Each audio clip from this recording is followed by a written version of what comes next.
마지막으로 이제 피고인들 최종 의견 듣겠습니다. 여인영 피고인 먼저 네. 최종 의견 말씀해 주십시오. 일어서네. 앉아서 하셔도 됩니다. 길게 하실 거면. 예, 네. 일어서 하겠습니다. 네.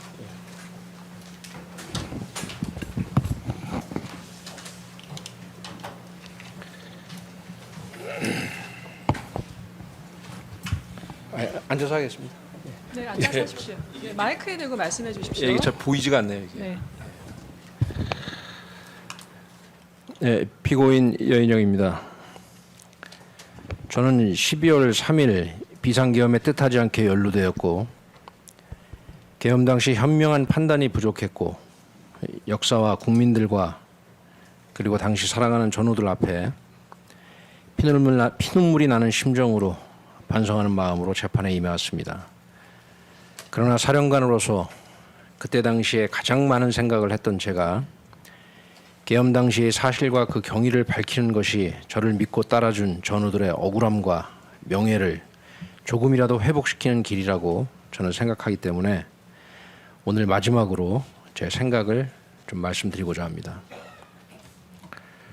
존경하는 재판장님, 11월 30일 야간에 저는 국방장관의 공간에서 12월 1일부터 12월 2일까지 휴가를 다녀오겠다고 건의를 했고 그 휴가 출발을 승인을 받았습니다. 그리고 12월 1일부터 12월 2일까지 대전으로 휴가를 다녀왔습니다. 12월 3일 아침에는 방첩사 대령 절반의 보직을 교체했습니다. 12월 3일 오후에는 방첩사 부대원들은 모두 정상 퇴근했고 그 중에 상당수는 음주 회식을 했습니다. 저희 변호인께서 여러 번 말씀하셨지만 제가 이 얘기를 다시 말씀드리는 이유는 제가 계엄을 모의했다면, 계엄 선포 D-Day를 알았다면 계엄 선포 직전에 최소한 이런 4가지 일은 발생할 수가 없습니다. 특검은 제가 심지어 전시 상황 계엄을 만들려 했다고까지 주장하고 그리고 그것을 치밀하게 준비했다고 합니다. 그렇다면 비상계엄 선포 직전에 이 4가지, 이것은 제 주장이 아니라 객관적인 사실이고 증거인데 여기에 대한 설명이 있어야 됩니다. 존경하는 재판장님, 두 번째로 특검은 제가 12월 4일 00시 30분경에 국회의 의결이 임박하자 이를 주도하는 3명을 최우선 체포하려 했다고 그렇게 얘기합니다. 그러나 비록 장관의 명령에 따라 국회로 출동했지만 국회 의결을 방해하기는커녕 계엄이 곧 해제될 것 같아서 오히려 신중하게 행동했습니다. 그 증거로는 당시 장관의 3명 체포 명령을 받았을 때 저는 장관님한테 제가 알아서 하겠습니다 라는 유보적인 답변을 했고 김영현 장관님은 이를 법정에 나와서 인정하는 증언을 했습니다. 그리고 수사단장에게 무리하지 않도록 재촉하지 않았으며 수사단장 역시 12월 3일 비상계엄 불과 2시간여 동안에 당시 사령관인 저한테 단 한 번도 재촉을 받은 바가 없다고 증언했습니다. 왜냐하면 국회가 의결하면 계엄이 해제되고 합수부 활동을 중단해야 하는 것이 당시 제 생각에 너무나 당연했기 때문입니다. 그 결과 새벽 01시경에 여의도 일대에 도착한 방첩사 수사관들은 차량에서 내리지도 않았습니다. 12월 3일 비상계엄에 어찌 보면 가장 중요한, 가장 결정적인 순간이라고 할 수 있는 00시 30분경에 김영현 장관님의 3명 우선 체포 지시에 대해서 저는 유보적인 답변을 했고 수사단장에게 재촉하지 않았고 그 결과 수사관들은 차량에서 내리지도 않았던 것입니다. 비록 장관의 명령에 따라서 국회를 출동한 제 책임은 면할 바가 없습니다. 그러나 계엄이 곧 해제될 것 같아서 오히려 신중하게 행동한 저와 방첩사 수사관들이 과연 그 순간에 국회 기능 방해를 예견하고 국헌 문란을 용인했는지 공정하게 판단해 주실 것을 간곡하게 부탁드립니다. 계엄 선포 이전에 몇 가지 상황, 도저히 제 입장에서는 말씀을 드리지 않을 수 없는 몇 가지 상황만 간략히 말씀드리겠습니다.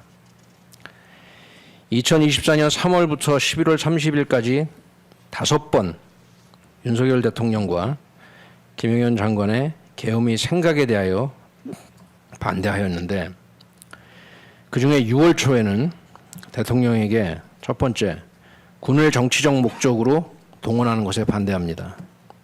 두 번째, 군은 계엄에 관한 훈련을 제대로 안 한 지 수십 년이 됐습니다. 계엄 임무 수행 능력을 갖추고 있지 못한 이 현실을 직언하면서 계엄 생각 하지도 마십시오. 불가능합니다. 그리고 감정이 격해져서 무릎까지 꿇게 된 것입니다. 이를 윤석열 대통령과 김영현 장관께서는 본인들의 죄책이 올라가는 그런 위험을 감수하고도 법정에서 증언했습니다. 그런데 특검은 아무 증거 없이 이날의 상황을 제가 무릎을 꿇고 대통령께 대통령님 평시계엄에 반대합니다.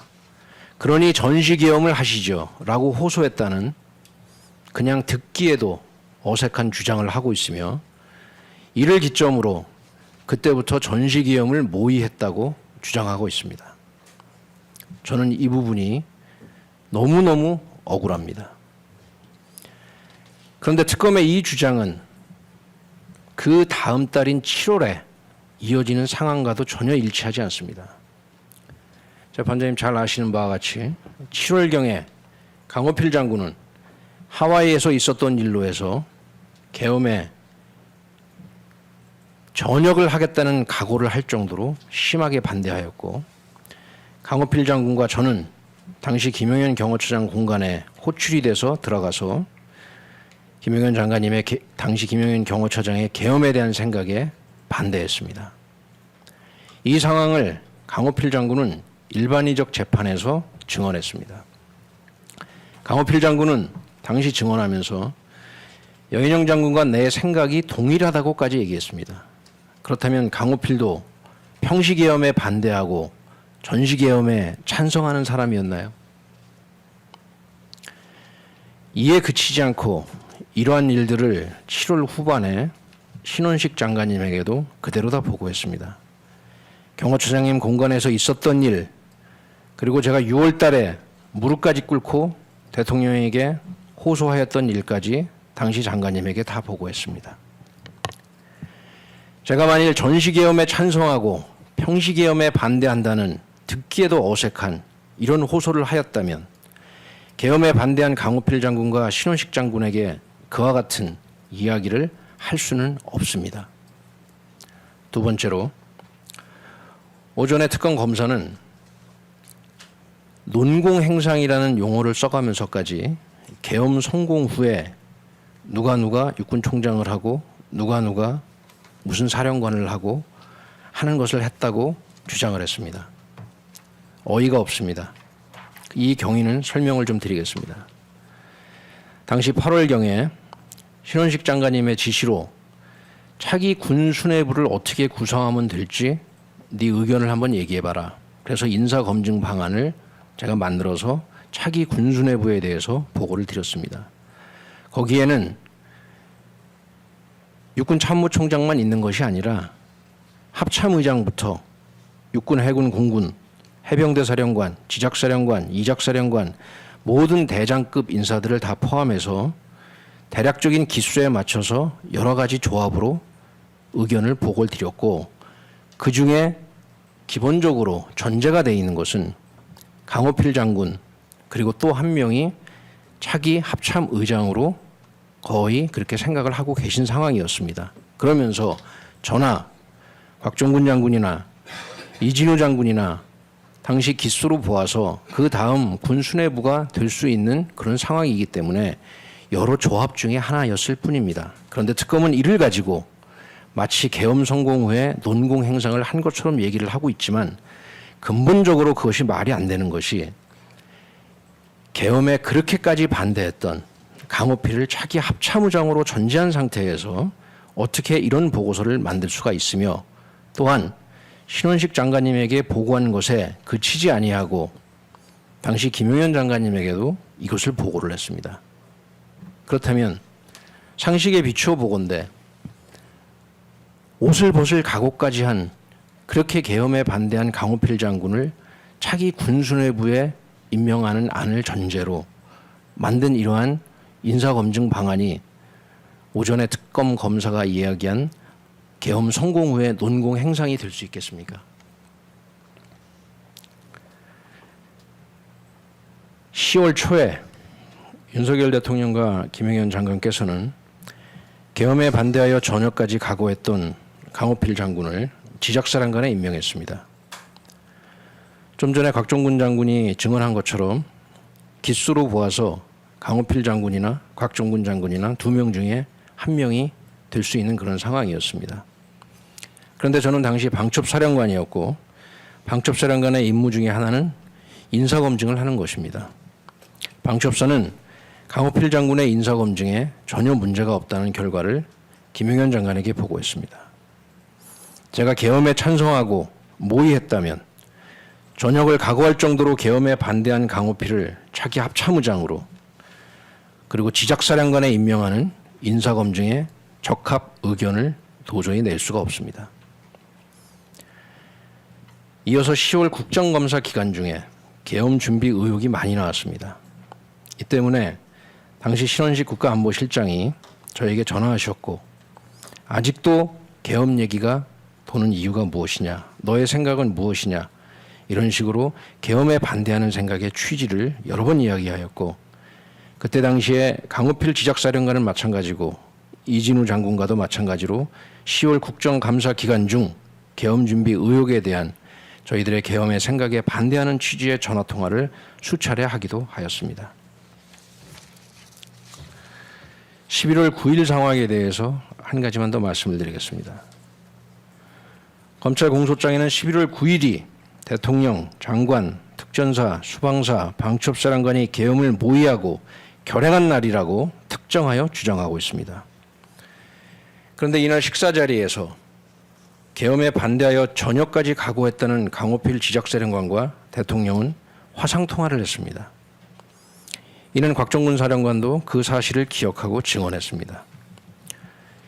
당시 대통령과 강호필 지작사령관의 통화 내용은 덕담과 격려였습니다. 제 옆자리에서 했기 때문에 그 정도 상황은 기억이 납니다. 그렇다면 특검이 주장하는 대로 계엄을 모의하고 결행한 날에 계엄에 그토록 반대했던 강호필 지작사령관과 대통령이 그런 통화를 할 수가 있겠는지 저는 묻지 않을 수 없습니다.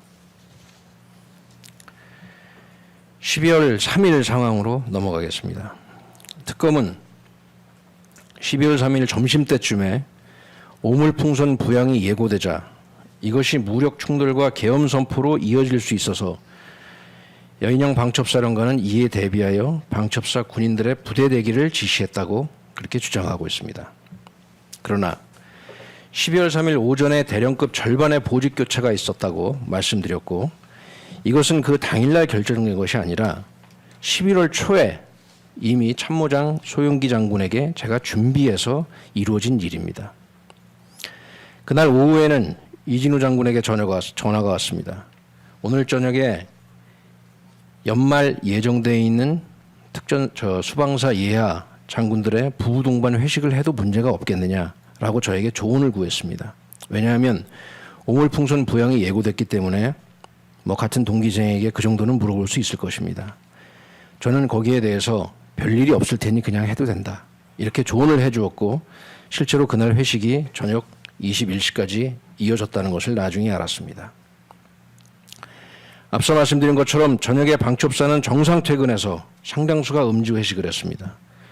특검이 주장하는 바대로 그날 음주 자제 문자 메시지를 보냈는데 이것이 계엄 선포 대비라고 합니다. 하나만 알고 두는 모르는 안타까운 상황입니다. 제가 12월 3일 계엄 선포 예정 사실을 알았다면 그날 오전에 인사교체가 있어서 그날 저녁에 음주 회식이 많을 것을 예상하면서 문자 메시지를 보냈겠습니까? 아니면 야간 훈련 등을 핑계로 퇴근하지 못하게 했겠습니까? 그런데 저의 선택은 음주 회식이 많을 것이 뻔하기 때문에 음주 회식을 자제하라는 문자 메시지를 보낸 것입니다. 그렇다면 그것이 그날 계엄 선포를 알았다는 사람이라고 그렇게 얘기할 수 있을지 의문입니다. 그 결과 계엄 선포 후에 출동할 때 음주하지 않은 운전할 사람을 찾기가 어려울 정도였다라는 증언이 다수이고, 모 출동 팀장은 이야기하기를 술 냄새가 너무 많이 나서 법적인 행동을 할 수 없는 상황이었다고 얘기합니다. 이것이 12월 3일 계엄 선포를 알고 준비했다는 방첩사의 상황이라고는 도저히 평가할 수 없을 것이라고 생각합니다. 메모 관련해서는 짧게 몇 가지만 말씀드리겠습니다. 특검은 11월 9일 명단 메모에 근거해서 제가 체포 대상자를 미리 알고 준비했다고 주장하는데, 뒤에서 나오겠지만 12월 3일 계엄 선포 후 장관님의 체포 지시를 받자마자 저의 첫 대답이 방첩사에는 민간인 정보가 없습니다. 체포 대상자들의 위치를 알 수 없다는 것이었습니다. 11월 9일 날 명단 메모를 근거로 하여 제가 계엄을 치밀하게 준비하였다면 그 한 달간의 준비해야 했음이 상식에 부합합니다. 그러나 어떻게 첫 마디가 체포 대상자들의 위치를 알 수 없다, 민간인 정보가 없다라는 말이 나갈 수 있겠습니까? 제가 가장 의심을 많이 받는 것이 11월 5일 메모입니다. 이것은 두 가지만 말씀을 드리겠습니다. 11월 5일 메모의 가장 첫째 줄이 지읒, 티귿, 시읒, 비읍이 도대체 누구이냐 하는 것입니다. 특검이 주장하는 대로 지읒이 전임정보사령관 노상원인지, 그런데 2차 종합특검은 얼마 전에 강호필 장군의 구속영장을 청구하면서 그 지읒이 전임정보사령관 노상원이 아니고 지작사령관 강호필이라고 또 주장을 했습니다. 그때 상황에 따라서 이어령, 비어령이 아닌지 묻지 않을 수 없습니다. 지읒은 전임정보사령관 노상원 장군일 수가 없습니다. 왜냐하면 두 가지 이유를 말씀드리는데, 첫 번째, 당시 노상원 장군은 11월 달에 본인이 증언하기를 방첩사와 정보사 중에 누가 더 믿을 수 있는 사람이냐, 누가 더 충성도가 세냐라는 김영현 장관님의 질문을 받고 뭐라고 대답했냐면, 방첩사는 머리는 좋으나 믿을 놈들이 못 된다. 정보사가 우직하게 믿을 수 있다. 그래서 결과적으로 선관위에 정보사를 보냈다. 이렇게 본인이 증언했습니다. 지읒이 전임 정보사령관 노상원이라면 당시에 머리는 좋으나 믿을 놈들이 못 되는 방첩사를 불신한 노상원 장군과 제가 어떻게 계엄 결행을 각오할 수가 있겠습니까? 또한 저는 계엄 선포 이후에도 정보사의 투입 사실을 몰랐고 제2수사단의 존재 자체를 몰랐다는 점은 이미 충분히 말씀을 드렸습니다. 그렇다면 11월 5일 메모에 저를 불신하고 방첩사를 불신하고 계엄 선포 후에 정보사가 투입되는지 제2수사단의 존재도 모르는 상태에서 어떻게 전임 정보사령관과 계엄 결행을 각오할 수가 있겠습니까? 지읒, 티귿, 시읒, 비읍의 의미는 제가 말씀드린 대로 계엄에 반대하여 전역까지 각오했던 강호필 대장입니다. 그렇다면 11월 5일 메모의 전체 취지는 제가 말씀드린 대로 계엄은 불가능하니 제발 그런 생각을 하지 마시라는 심정으로 저 혼자서 쓴 것입니다. 그 다음 줄에 호기를 잡도록 오판하지 않도록 직원들임이라는 부분도 많은 사람들로부터 오해를 받았고 재판장님께서 질문하기까지 하셨습니다. 호기를 잡도록의 의미는 정치적인 문제는 정치적으로 해결하세요. 당시 주요 정치인들에 대한 법원의 선고를 지켜보시면서 군인들을 끌어들이지 마십시오. 그래서 오판하지 않도록 직원들임, 계엄 생각하지 마십시오. 정치적인 문제는 정치적으로 해결하십시오. 군을 정치적인 이유에 끌어들이지 말라라는 그런 뜻으로 제가 메모한 것입니다. 물론 그날 그대로 다 얘기하지도 않았습니다. 다음 날 아침 11월 6일 경찰 관련 메모에 이르면 가히 제 생각이 무엇인지 분명히 알 수 있습니다. 특검은 계엄 초기에 군경 합동이 필수적이다. 경찰 상황은 이라는 11월 6일 경찰 메모를 가지고 제가 계엄 시에 경찰과의 협조가 필수적임을 건의했다고 주장하고 있습니다. 그러나 특검의 조사 결과는 이와 전혀 부합되지 않습니다. 윤석열 전 대통령께서는 12월 3일 19시경에 이르러서야 조지오 총장을 만나서 계엄 준비를 지시했다는 것이 특검의 조사 결과이고, 그에 따라서 형사제 25부는 대통령과 김용현 장관이 그제서야 뒤늦게 경찰이 중요한 역할을 해야 함을 깨닫고 12월 3일 19시경에 경찰청장 등을 만났다는 것입니다. 그렇다면 제가 계엄을 모의한 핵심적인 공모자라면 그 한 달 전에 작성한 11월 6일 경찰 관련 메모에 제가 건의를 한 것입니까? 아니면 직업 공무원인 경찰이 계엄에 협조하지 않을 것이므로 장관님, 계엄 생각하지 마십시오 라는 저의 애끓는 호소의 뜻입니까? 상식선에서 판단해 주시기를 저는 바랍니다.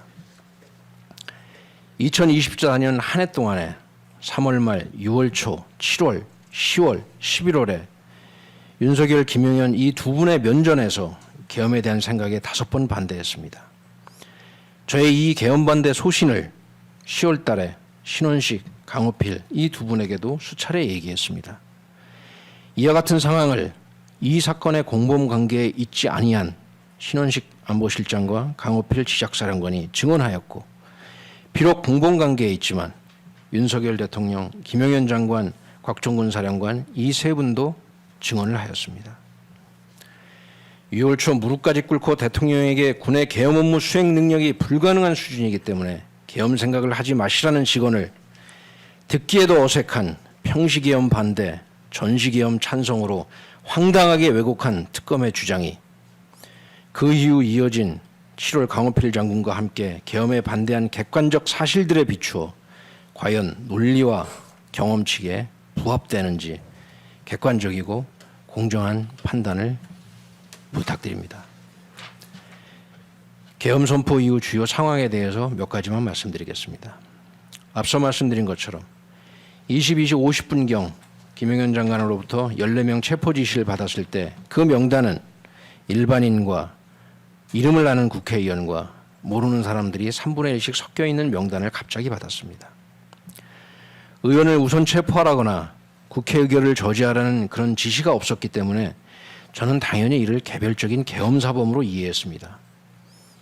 그래서 장관님에게 방첩사에게는 민간인 정보가 없으며 그들의 위치를 모른다고 반문을 한 것이 너무나 당연했습니다.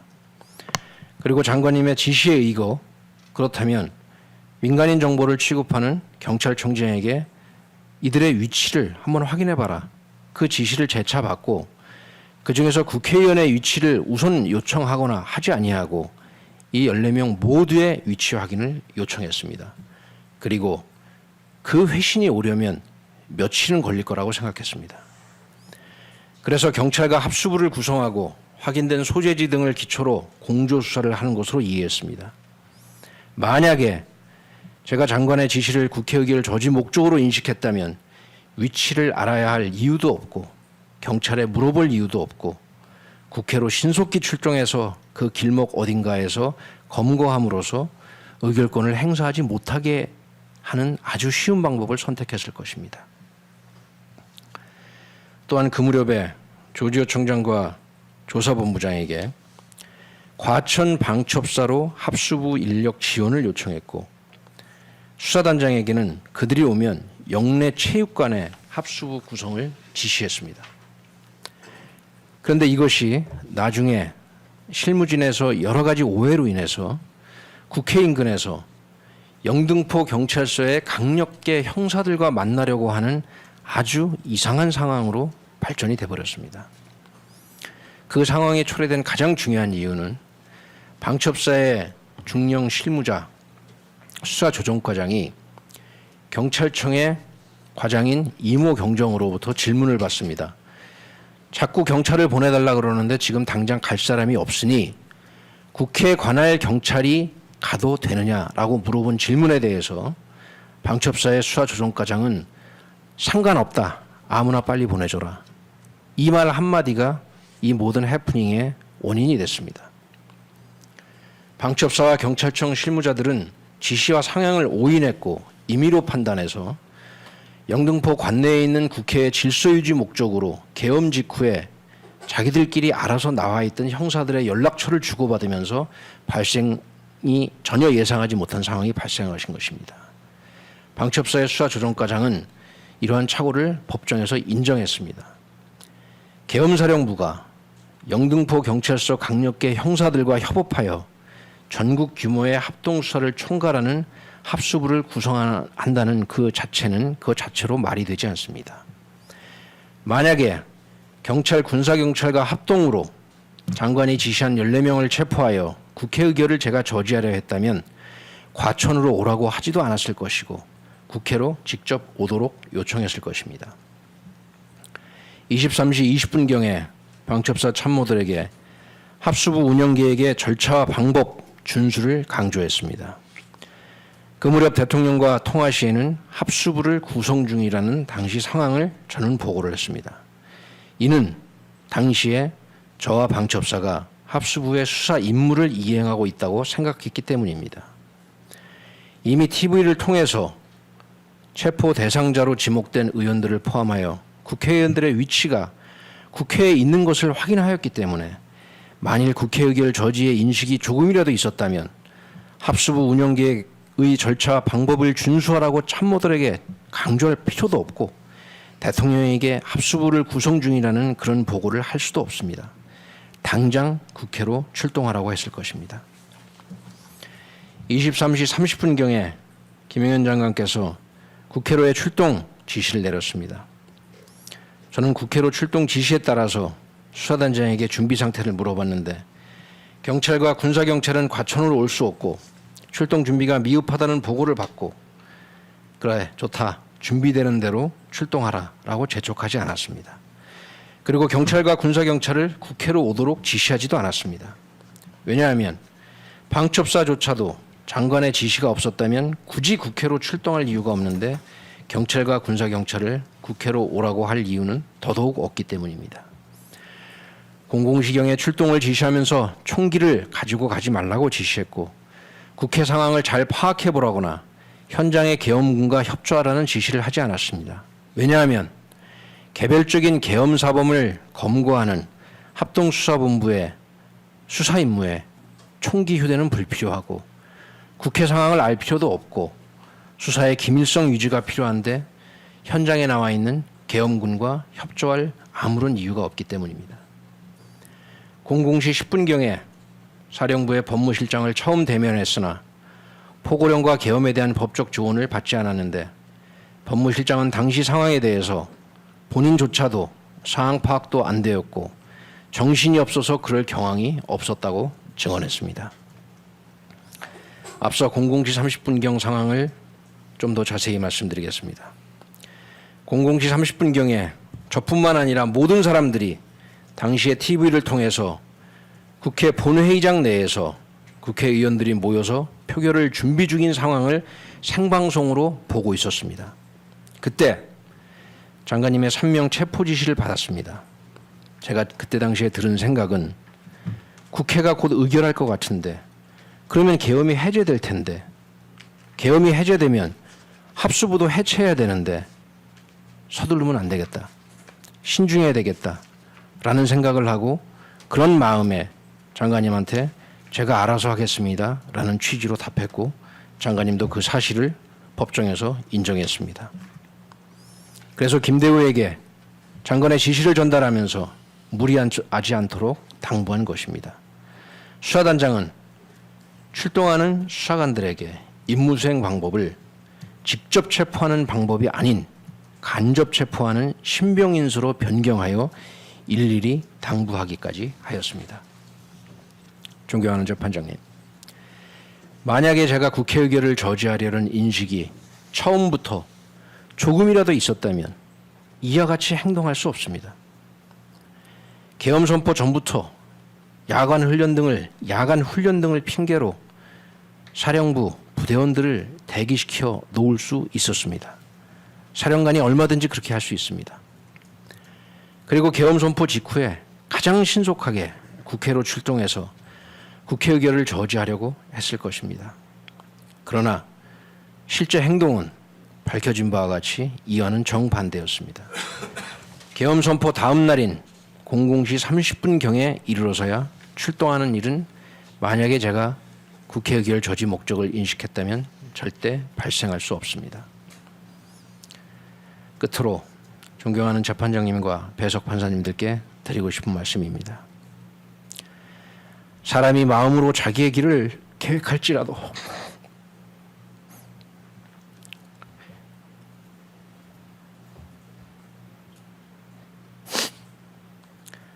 그의 걸음을 인도하시는 이는 하나님이시니라.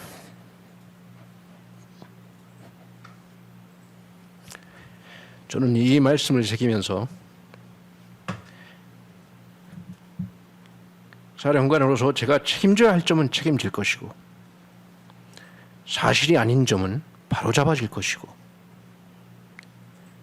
부하들의 억울함은 있는 그대로 밝혀질 것이라 믿습니다.